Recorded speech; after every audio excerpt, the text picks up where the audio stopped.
After filing for bankruptcy in July, Detroit now has a plan to fix its $18 billion financial crisis. But the plan, proposed yesterday by the city's state-appointed emergency manager, faces some strong opposition. Matthew Dolan is a reporter for the Wall Street Journal. He joins us from Detroit this morning. Good morning to you, Matthew.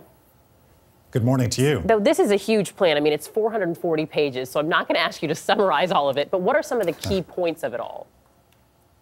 Well, the key points, as you mentioned, is that the city has approximately $18 billion in long-term obligations and has said that it really had little or no way to be able to pay that back. And some of those debts include a variety of creditors. So it's to bondholders, but it's also to pension holders and to unions. And so the city has said that they're going to attack the debt in several different ways.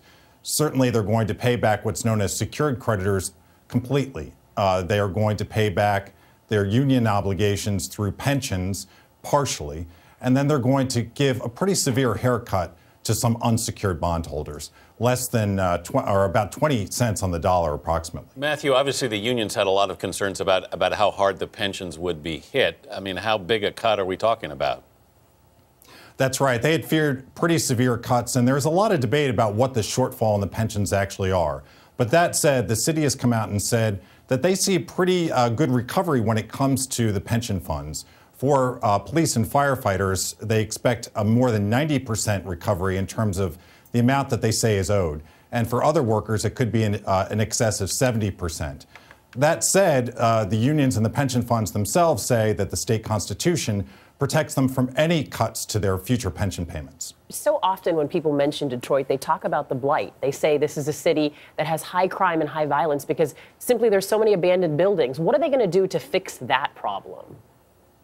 That's a great question, and that is a key part of the plan.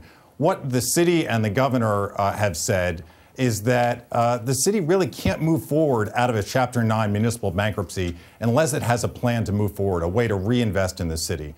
And so that they said that through cost savings that comes from cutting the debt and other types of financing, they'll be able to reinvest $1.5 billion in the city over the next 10 years. And a large chunk of that money, $500 million, will be spent on blight removal. And you have to remember that blight removal isn't just about tearing down houses. It's about making neighborhoods cleaner and safer and city services to run more efficiently so they won't have to be attending to the kinds of arsons and other crime that come to some of these abandoned structures. Matthew, there was a lot of concern about the city's art collection and the fate of that. What do we know is going to happen to that in this plan? Absolutely. The Detroit Institute of Arts is a city-owned museum. That means that the collection is owned by the residents of Detroit.